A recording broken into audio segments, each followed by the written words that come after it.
chaos, change, and see all of this chaos as really opportunities. Because when you look at it that way, and I'm not saying, doesn't feel that way for anybody all the time, obviously, but when you look at it that way, it's really quite exciting. There's so many things going on right now. There are so many open doors.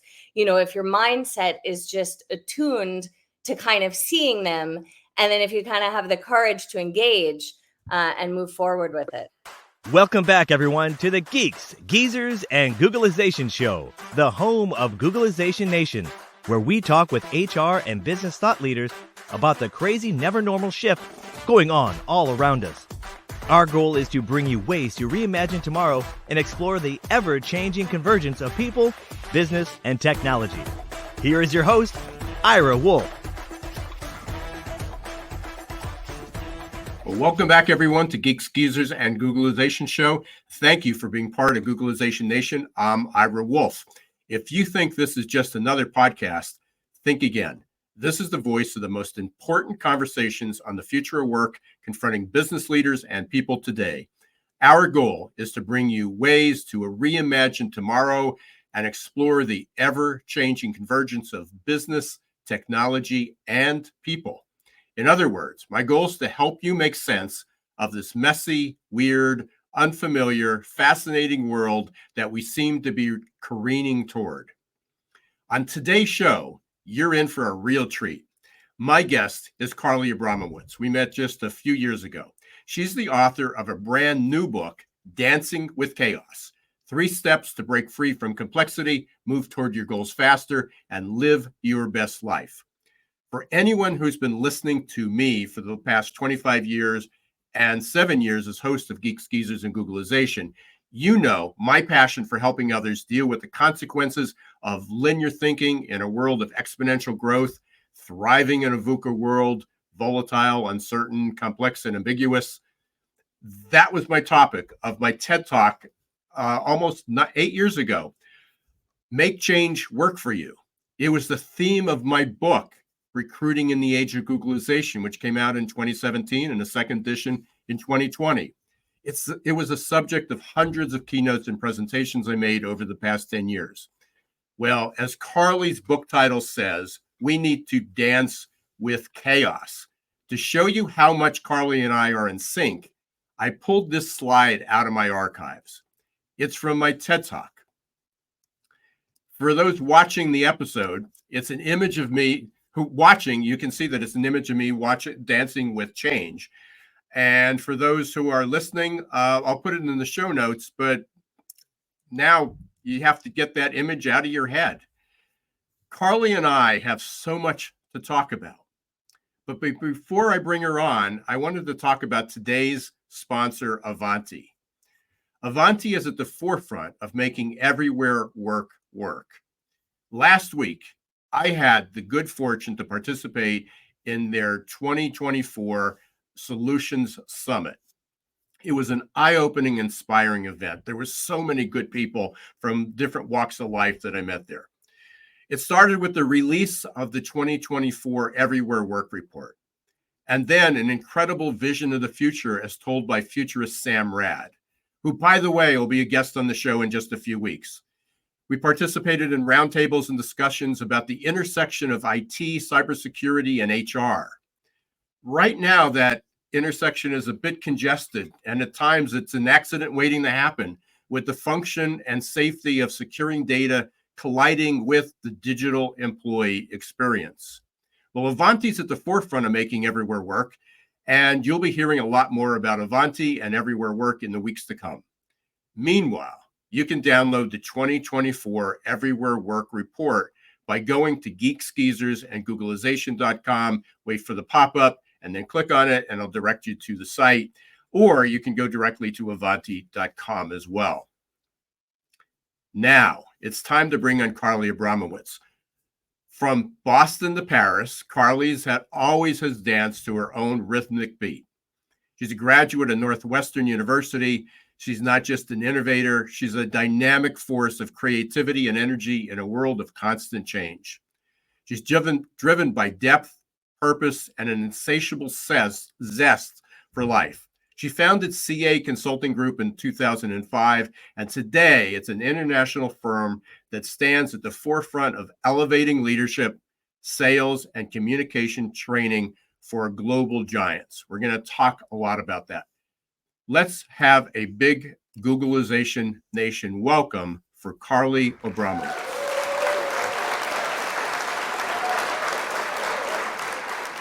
Thank you, Ira. Great to be here with you. And I'm completely jealous I'm in Pennsylvania and you're in the Dominican Republic this week. I am. We appreciate you carving some time out from your vacation. Well deserved, I'm sure. And really, well, we've had great weather here, but not probably as nice as down in the Dominican. Yeah, it's super tropical here. No surprises there. Yeah. And I'm here for about a week with my family before heading back to Paris. So yeah, you're the world traveler. You commute back and forth between. I mean, you've been ahead of your time. Like I've been remote since 2004. You've been commuting back and literally almost commuting back and forth between Miami and Paris and worldwide. Well before we're talking about this world of everywhere work and remote work and hybrid work and doing it. So obviously it can work. And the pandemic just pulled the curtain back on it. The COVID pandemic pulled the curtain back on it, and here we are.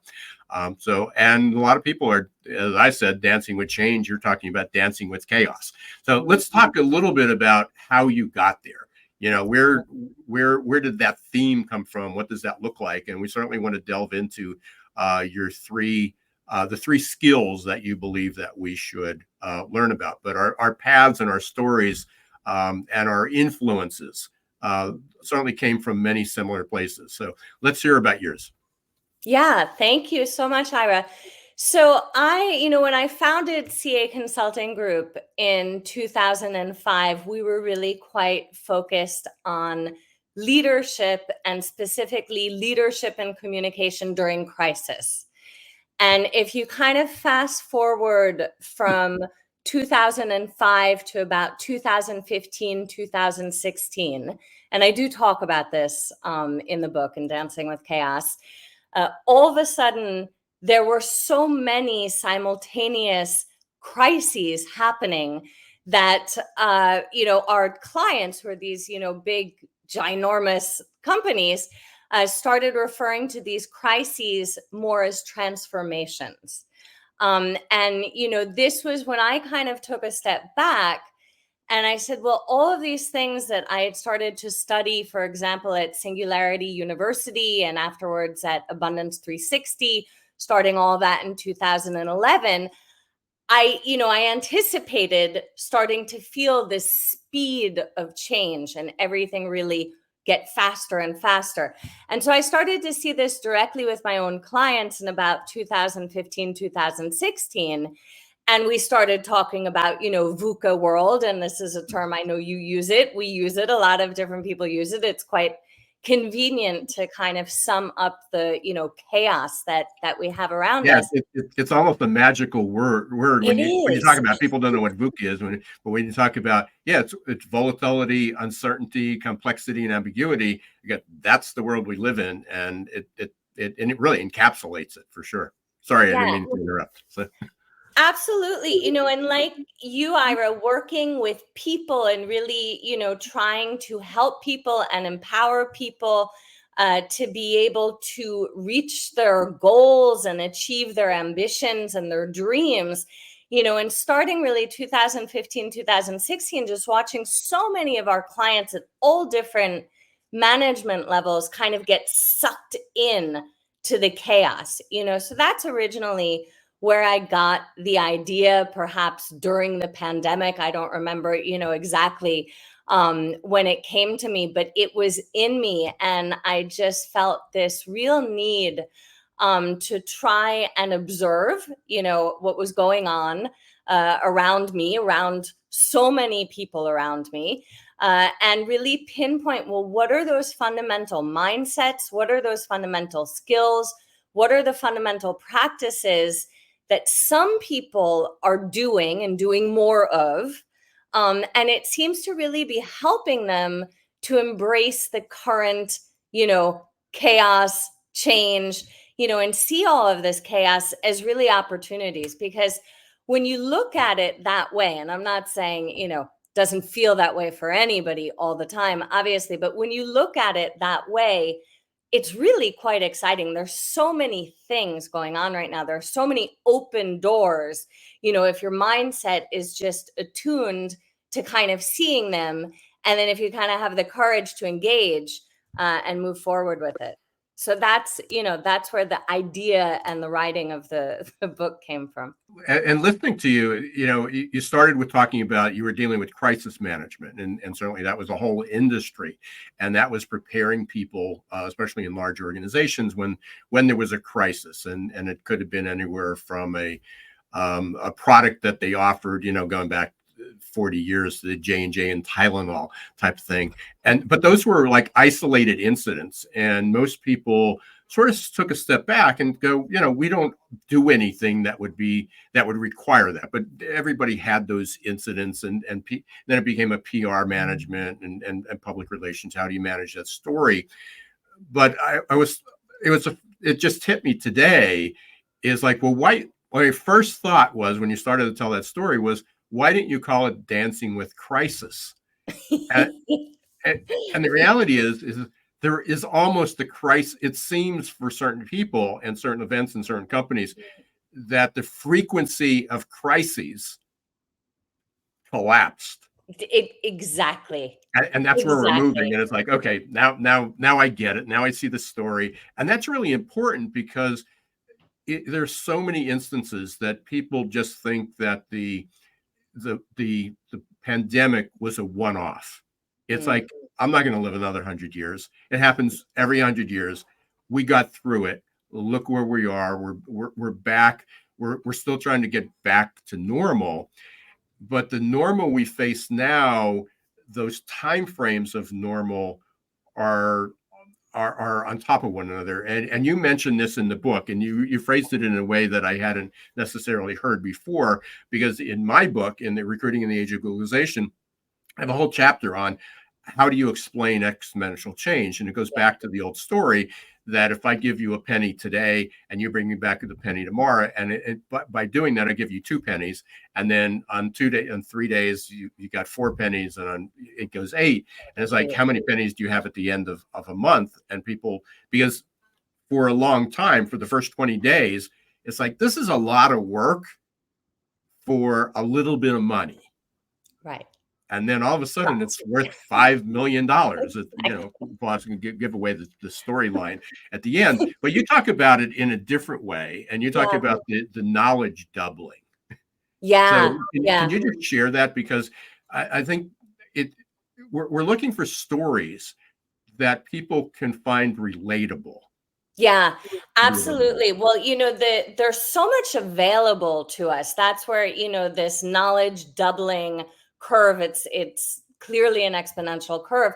That's where that comes from. And again, this goes back to 2016, which was not kind of, a mundane year, let's say. That was the year that the amount of information, the amount of data in the world doubled that year. And since then, this doubling of data and this doubling also of the knowledge curve has not stopped. And there are a whole range of experts, on the data side of things, who say that, from now until 2030, 30% of the data in the whole world will actually be created in real time. And, you try and wrap your mind around that. It's a little bit conceptual. It's a little bit difficult to grasp just how fast things are going. And so, I think that exponential curves, which was something I was initiated into with Singularity University, because they use that really a lot to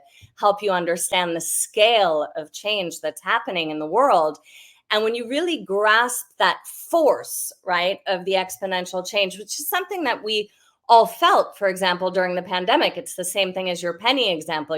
One day, one person far away was sick, and 2 weeks later, a few people closer were sick. And then the next day you couldn't leave your house, at least for us in Paris, We didn't leave our apartments for 2.5 months because everybody, was sick. And that's really kind of that force, like taking off in an airplane or a rocket, of the exponential curve. And I think what's interesting for us, as people, as human beings, is to look at that and to realize, well, okay, we're not formatted. Our brains, our intellects are not formatted in that exponential way. We're very linear. We think about, well, what am I doing tomorrow? What am I doing next week?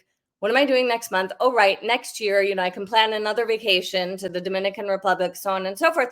We don't have really innately that capacity to understand scale at that change. And I think that really one of the most important starting points for anybody who's looking to achieve more, to feel better, to feel more in sync. And I think that word in sync is so super important today, is to really start to just understand, well, okay, my brain isn't formatted to understand the scale of change, but if I understand the scale at which the world is changing, I'm going to have such an easier time navigating within that change. Last night, I had the opportunity, I'm part of a regional YMCA board, and I'm on the task force for Future Vision. And so I was leading the discussion and the conversation there.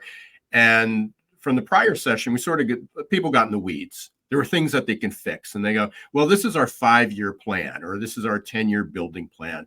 But they're still thinking linearly, because it's like we have 5 years, but they're not projecting out what's the world going to be in 5 years. And just a few years ago, 5 or 10 or 20 years from now, was pretty predictable.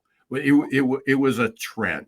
And now it's dramatically changing. So just this morning, I went back and I was trying to figure out how to explain this to them better. Because when I said, look back, think of yourself 20 years from now, look back, what's that world could be? And they go, well, it's so hard to predict the future. Well, so I took it in reverse. And I'm just going to quickly read a couple things that I pulled up here. So I looked at, and most people don't realize this. So if we go back to 2004, okay, the iPhone was not invented. We did not have an iPhone yet. So if we just look over those 20 years, actually, it came out in 2007. So if we look out over the last 17 years, how our lives have changed. First of all, in 2004, 90% of homes had landlines. You had phones. We had flip phones, but most people still had landlines. The highest, get this, and again, the little techie stuff here, but the highest broadband speed, and I've often said this, had the pandemic occurred in 2012 or 2002, it would have been so different, because we would have not been able to work remotely. Because the broadband speed just 20 years ago, the maximum was 3 megabytes per second. It's now 1 gigabyte per second, which most people have. We had the most popular device was an MP3 player, like the iPod. It doesn't exist anymore. Yeah, exactly. They stopped production of the iPod, which everybody had. PDAs, we all had these PDAs, so we had multiple devices. DVDs were popular, so was Blockbuster. So we've moved to streaming, smartwatches, VR. We're talking about VR. We had cameras. We used to go to Kodak to get the film processed. Now people don't even know what Kodak is. So there's all these, and this is only within the last 20 years. And we can go back 10 years, we can go back 5 years and say, what were not just fads, but devices that we relied on for a period of time and now have evolved. Yeah. It's, and the iPhone example is always, I think, such a relevant one, because we feel like we've had this tech, forever and ever and ever. We really haven't, and you can also look at it, and you were kind of speaking to this, the computer power, the computational power that you have today in, here's mine, and your tiny little iPhone is 32,000 times more powerful than the computer that flew the Apollo to the moon Right. in It actually can, 1969. yeah, And, it actually can control the, yeah, absolutely. Yeah, and the so scary, and I use these examples, and again, I'm sure we can go on all day. all day. But the examples I use is I talk, and again, this seems so far out, and people don't even envision this. And I know for the last 5 to 10 years they've been talking. We're on the verge. We're 1 or 2 years away from quantum computing. But there was a calculation based on even the supercomputers that exist today. So the supercomputers are 100 million times faster than the fastest laptop that's available. Right. Okay. So again, and go, okay, we don't need to know that, but that's actually what allowed artificial intelligence. That's what allowed these large language models to exist, because now the speed is so quick that it can process information. Otherwise, you type something into ChatGPT, and 3 or 4 years from now, we'd have a result. Now we can, it's just instant that it happens. Once we go on quantum computing, it's 178 million times faster than the fastest computer that exists today. And one day, that switch is going to be flipped. And I know the date keeps getting pushed out, and there's some challenges, but it's very soon. And that's definitely going to happen within the next 20 years. Some people say it's going to happen within the next 12 months. Yeah. When that gets flipped, that speed is just what happens. It's right. going to compress. And I loved what you're doubling, the knowledge doubling is, because I think what it said, what used to take decades or centuries to accumulate that knowledge, was down to 12 months. What we accumulate almost within on an annual basis was down, or it was the amount of knowledge that it's created is what the world used to create in a lifetime, and is now down to 12 months. And that is going to keep compressing. Yeah. So you've come up with some, and there's 2 paths we want to go to. We want to talk about AQ a little bit, because that's where our paths cross and where that fits in. But your book is about 3 general areas, 3 skill sets that were developed. Absolutely. Let's talk about those so we don't get too far into this and not get too far into all the techie stuff. Yeah, no, I'm totally with you on that, Ira. I think the overall premise, before kind of breaking down what are these big skill groups and, how do they work, why are they important, so on and so forth.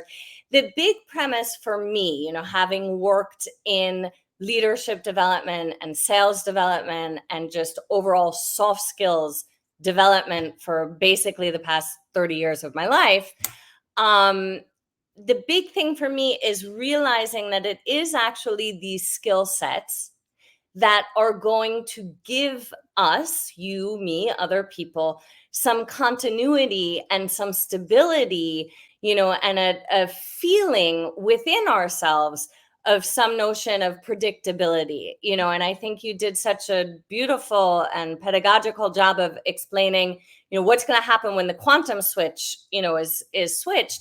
It's a really, really good question. And so it's so important to me, seeing how people operate within companies, even within their personal lives, how can we empower? How can we help by giving skills and kind of breaking them down into a way that's practicable, that's applicable, that people can really hang on to and feel like they have something, which was already a big concept, I think, in today's world. And so in Dancing with Chaos, I break them down into feeling really rooted. Like, how do you get rooted? How do you get grounded? And I'll come back to that right after.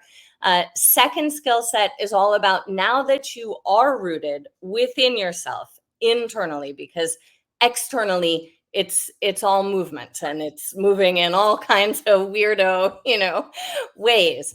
Once you're grounded and rooted, how do you really accelerate? Because it is important. I'm not saying to do things like a crazy frenetic person, but it is important today to know how to do things when you want to know how to do them quickly, and to be able to accelerate in this rhythm that we're all kind of feeling. And a lot of us are feeling kind of almost as if we're getting this rhythm thrown onto us instead of really engaging in it and enjoying it. And then once you're engaged and you're accelerating, well, how do you then navigate? How do you navigate in these new rules and this, I think you use the term a lot, never normal, new normal, so on and so forth. How do you get your footing inside of yourself? How do you speed up a little bit when you want to? And then how do you make decisions that are going to help you reach your objectives, that are going to make you feel good, that are going to bring other people on board with you, because our connections also with ourselves, super important, but our connections with the other people around us. And I think this speaks to how we met, certainly Ira, are just so super important within all of this tech and all the fancy quantum stuff and all of that. It comes down to how are you relating to yourself and how are you relating to other people? Yeah, absolutely. So let's go back to starting with the roots. Let's start with the roots. So it's, I noticed, again, this is kind of, these are things that I really, really picked up on from designing our programs and from, kind of watching what was going on with CA Consulting Group. We have, about 100 coaches in the world. We run a lot of these programs. And I noticed that people were still kind of looking for their footing and looking for that sense of security externally. The promotion of the job, the title, the diploma, the size of your team, the objective, the project, the deadline, so on and so forth. And since all of those things are so shaken up and they change so often, I thought it was really interesting to start to imagine how can you feel rooted, not by like your external accomplishments or external status and different factors, but how can you really find that groundedness inside of yourself? And so this comes down to things that, again, we know well also from AQ, things like hope, other aspects like having close relationships, when you feel really connected, through your purpose, through your vision, when you can connect with other people, that just is a wonderful way to feel a sense of security and drive. How are you focusing? What is your purpose? All of these things, there are 6 specific skills that I, have put into the first part of feeling grounded. And not, people can start the book Dancing with Chaos wherever they want, really, and I've set up this lovely AI bot, Jeannie, who is there. She can do a million different things. And one of the things that she does really, really well is help people get really clear on an objective or several objectives on what are the skills that are going to help you the most to achieve that objective and to achieve it in the way that you want to achieve it. And so, I would recommend to anybody listening, if you're curious, if you're interested, go talk with Jeannie, get clear, on the skills that you would like to be working on. And if they're rooting skills or accelerating skills or navigating skills, it doesn't really matter so much, so long as they're important and they make sense to you. Is there a list of specific skills? I mean, that can be identified. So yeah, let me hold that question because I just looked at the clock. We're going to take a really, really quick break. You're listening to Geeks Geezers and Googlization. We're having a phenomenal conversation with Carly Abramowitz, author of the new book, Dancing with Chaos. We're talking about the skills that are required to not just survive, but thrive in a never normal world, or whatever we want to call it, moving forward. We're going to take a really, really quick break. We will be back in 1 minute. And when we come back, we're going to look at some of those specific skills that people need to develop in order to be able to do this. Are your employees feeling stuck and just showing up for a paycheck? Is your workforce working harder to get back to normal than adapting to the future? It's time to help them break their addiction to certainty and develop a growth mindset. Developed by one of the world's top-rated future of work thought leaders, AQ Plus Mindset is a powerful tool to help your employees embrace change, adapt faster, and grow on the job. Conveniently delivered to any smartphone or laptop and easy to digest 5 to 10 minute lessons. Managers can sit back and watch employee attitude shift towards growth and innovation in just 30 days. Are you ready to help your employees thrive in this ever-changing, never normal world? Encourage them to show more grit, resilience, adaptability, and unlock their potential? The journey to a growth-filled future starts with a growth mindset. Visit aqplusmindset.com or call 484-373-4300. Hey, welcome back, everyone. We're speaking with Carly Abramowitz on today's episode of Geeks Geezers and Googlization. When we left, we were talking about Carly's the author of Dancing with Chaos, and we had just talked about being rooted. How do we find our roots? How do we get our foundation? How do we get our feet solid on the ground of where we're going? But there were two other general skill sets that required that. So we want to cover that, but also dig in the weeds a little bit. What are some of those specific skills that people need to develop? Yeah. So when we're talking about rooting skills, like what are the things that are really going to help you feel grounded? We're talking about things like hope, which goes back to what is your mental filter? How are you looking out on the world? Are you looking at it as a world of opportunity, or are you just kind of seeing all the setbacks and the complexity and so on and so forth? So hope is the first skill that we work at in terms of getting grounded, getting rooted. There's courage, because all of this complexity and chaos, it does really require some courage. And that is certainly an important one to keep working on. There's focus. Your purpose, certainly, but what are you paying attention to? As I mentioned earlier, there's close relationships. And then the last two skills that we have with rooting are creativity, because things are moving so quickly. And this is really the chance to let your creativity shine and to really put that forward, and to use that as one of your key skills. And then there's practice, which, working and learning and development and leadership development and sales development all these years is certainly a subject that is so dear to my heart, because practice, the expression practice makes perfect, at least practice, makes you really comfortable, and starts to get you really good at the different skills. And it's important to look at that, almost like training, like you're in a gym, or like a dancer, which is, of course, the metaphor that I use throughout Dancing with Chaos. Right.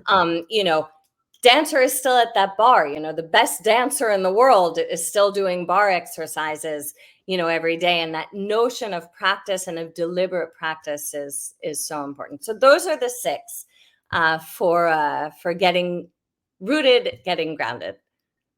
So let's move on to the other ones. Make sure we cover the other general areas, because I want to be cautious of the time, but I also want to bring in where our paths cross, because we talk about skills in a model with the AQ as well. So let's move on to, so we've got our roots, we've got our foundations, we've developed those 6 skills, or we're working and practicing on those 6 skills.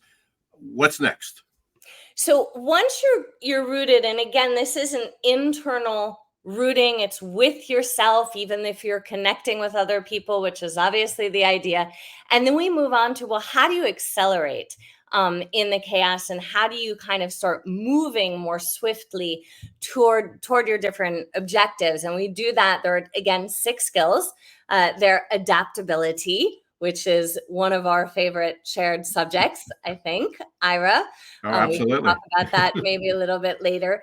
There's confidence, in all aspects of confidence, your confidence in yourself, your self-confidence, your confidence in the relationships that you're building. And if you don't have that confidence, I would strongly recommend, re-examining, why you're still maintaining those relationships. And then your overall confidence, out with the world. Again, what's your viewpoint? Are you seeing opportunities? Are you seeing, hardship and, only the setbacks and the adverse kind of effects that any of us can, of course, feel sometimes? There's enthusiasm, which is one of my personal favorites, because I think it just lights up this, inner fire that we all have inside of us. And when you're enthusiastic about things and you share that enthusiasm with others, especially if you're in a leadership position, I think it's hugely effective. There's mental flexibility, super, super important. One of my favorite skills as well, of not only just being able to switch between ideas, but being able to understand that several things can be true at the same time, that we live in a world of paradox. Different viewpoints create different truths, and it's so important to be able to acknowledge that today. There's acceptance, and again, all notions of that: self-acceptance, acceptance of others and where they are and how they're looking out into the world, acceptance of external situations. And there's competition, which I love because, being a student really of dialectic thought, and these are, communication techniques that were first, observed and formalized from the Greeks. This is something that I studied all the way back when I was at Northwestern. And this is, these were my first subjects in terms of coaching top executives in Europe and then afterwards in the US. And certainly when you look through this kind of dialectic lens, you notice the importance of competition, because competition is what helps to bring out and up the very best ideas.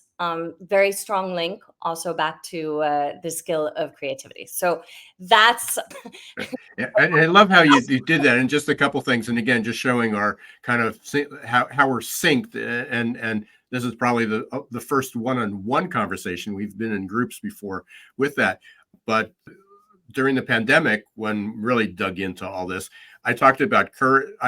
It was about hope. How do we get hope out of this? How do we get people to be a little bit more optimistic and see, a future that was worth living? Yeah. And we talked about what were the steps, and I talked about courage. The first thing you need to do is have the courage to take the first step.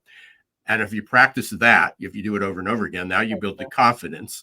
And the more confident you come, the more hopeful you become.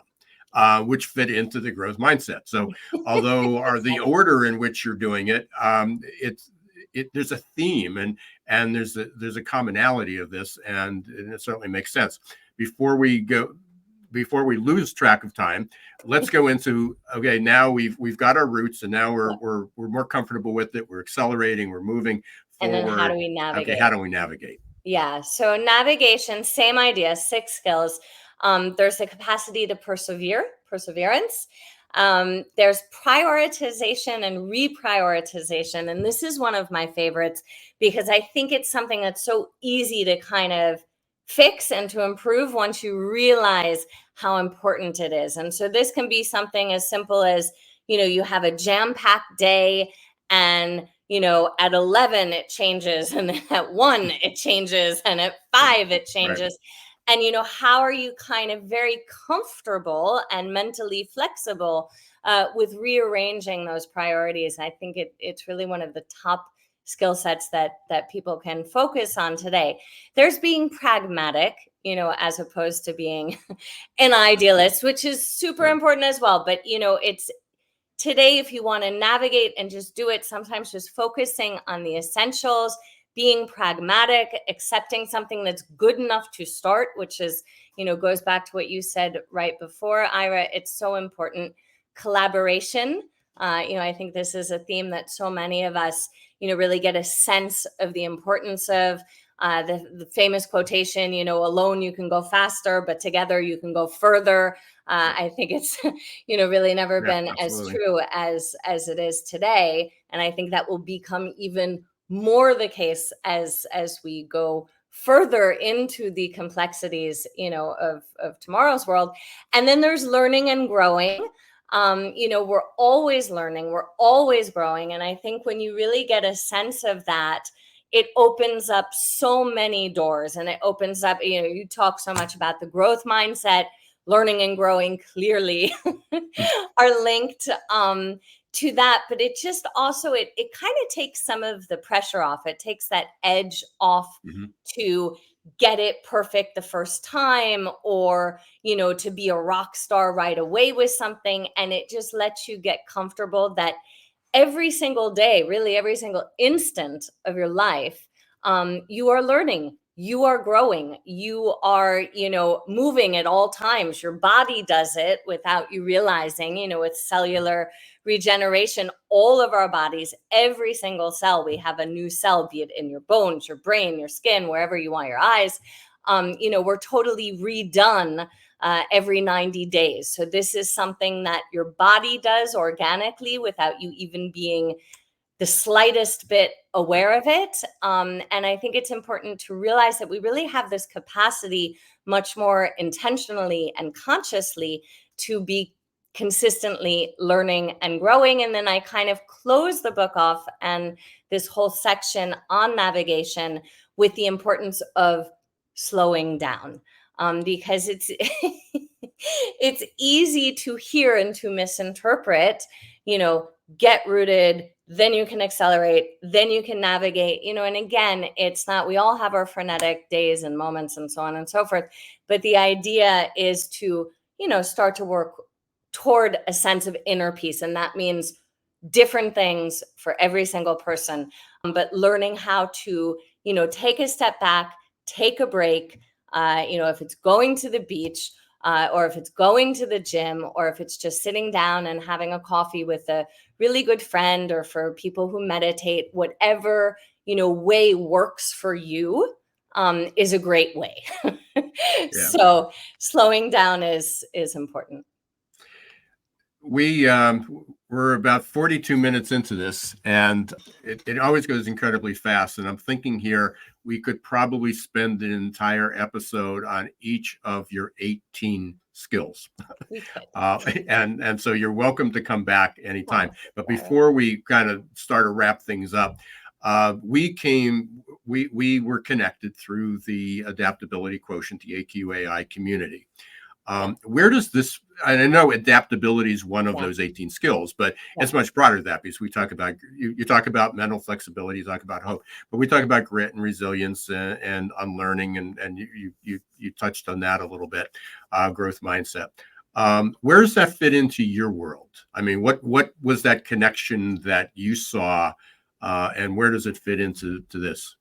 Yeah, I love that question because it was such a strong connection. So I met Ross Thornley, who is, one of the founders. Of course, we both know Ross very well. I met Ross Thornley a few years ago during an Abundance 360 summit. And we just kind of, it was one of those moments where we just gravitated to each other. I don't know if he saw me first, if I saw him first, but we were both kind of like, listen, we need to talk. And, and it started like that because, at CA Consulting Group, we've worked with adaptability and notions of adaptability, and certainly a lot of those adaptability skill subsets for, forever, I'd like to say. And, here's Ross, with his partner, Mike, and they had founded this beautiful company, which is still beautiful growing company, all around the adaptability quotient. So it was one of those situations where you think, I'm so happy to have met this new partner. We're so aligned, in our thinking, with what we do at CA Consulting Group is design programs around an inspiring learning, practicing format. That's how we get, soft skills to really stick.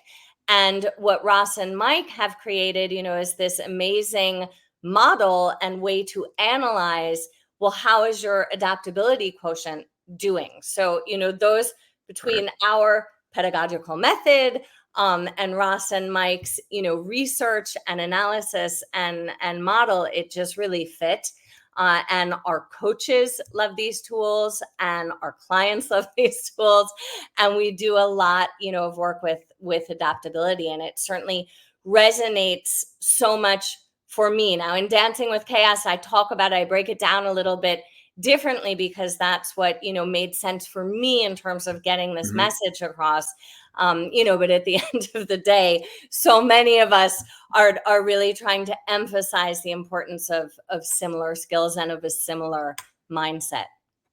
Yeah, and I think what's important with that, and real quickly, when I was at the Everywhere Work, I had an opportunity for the first time in person. Although we've spoken many times. He's been on the show, but I spoke with the CEO of Avanti, and Jeff gave a keynote, and he talked about the future everywhere work and future work in the direction of Avanti, but they talked about the need for adaptability. Yeah. And then Sam Rad, her full name Samantha Radacchio, but Sam Rad, who's a futurist, her whole message was very similar to what we were talking about today, and she's talking about the need for adaptability. And then I forget what his exact title is, but he came up and talked about all the product and was going and talked about the need for adaptability.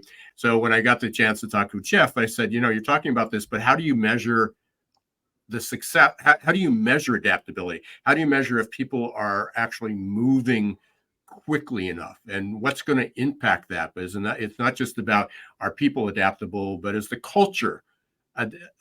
does it create an environment that allows that acceleration? Does it? Absolutely. Maybe maybe people have the foundations, but you don't allow them to accelerate as they should or navigate as they should, which fits into that. So I encourage everybody, if AQ is not the solution, it's just a metric. It's a measure of how adaptive is your culture, how ready is your culture for the pace of change that's coming, and how do you prepare the people for that? Which also, Carly, you even break it down further with the 18 skills, and obviously I've already made that connection of how your model fits in, and so we'll have fun with that. Before we talk through the end, I do want to real quickly ask you a couple questions, real quick answers, to get to know you a little bit. So we call this the lightning round. This is part almost a layup for you. When you need to just get enthusiastic, as you said, or lay back a little bit, what's your favorite music or band? Who do you go to? What do you turn on? Yeah, I love music. Let me just say this is the first year in a number of years that I am unfortunately missing Jazz Fest in New Orleans this year, but that's okay. I'm a huge music person. I love Fleetwood Mac. I know it's an old We just name got tickets for to Stevie kind Nicks. of throw out there, but I love them. And we just got tickets for Stevie Nicks concert. Oh my God. Next month, 2 months. Yeah. Love it. Love it. And I love all of those kind of local New Orleans funk bands and the blues bands and just that whole galactic, all that mix. I love hip hop. There really isn't a form of music that I don't love. And music makes me feel energized. It makes me feel enthusiastic. It goes back to my dancing roots. So yeah. If there was one person that you could meet, past or present, who would it be? Oh, hard question, Ira. I would have to say somebody who's always had a special importance in my life, in part because we're born on the same day, there are two of them born on the same day. One is Martin Luther King Jr., and the other is Moliere. And so, having grown up in a family that really placed such deep importance way before it became fashionable to do so, on diversity and equity and equality. Certainly Martin Luther King, who we all, look up to, I think, in a way, that always really resonated with me just because we're born also on the same day. And the same thing with Moliere. I studied theater. I love farce. I love fast moving comedy. I've lived in France for the past 30 years. So those are the two. Carly, we can talk forever, but we literally are out of time. What's the best way? We've been scrolling the bar across the screen, but tell people who are listening to this, what's the best way to get in touch with you? How do they get your book? They can get the book on Amazon. If you kind of Google or Amazon Dancing with Chaos, you will wind up on the book's page. You can get in touch with me or anybody at CA Consulting Group through the link that I think was the URL that was going by, which is CA Consulting, all attached, and then the small little dash group.com. We would love to hear from you. Try Genie. There's a link to Genie on both the company site and also the book site, which is dancingwithchaosbook.com. She is just a lot of fun and really, really helpful. And connect with you on LinkedIn as well. And Yeah, LinkedIn, reach out. and We'll put all those links in the show notes. Carly, it's been an absolute pleasure. Appreciate you being here today. And again, hopefully you'll come back because we got so much more to talk about. Thank you, everyone, for listening to Geeks Geezers and Googlization today. Thank you for being part of Googlization Nation. I want to thank Avanti for being our sponsor. Please go to the avanti.com or geeksgeezersgooglization.com site where you can download the 2024 Everywhere Work Report. It is fascinating, and you'll be hearing a lot more about that. And until next week, don't let the shift hit your plans. Thanks for watching Geeks, Geezers, and Googlization. Be sure to listen to the podcast and follow us on YouTube.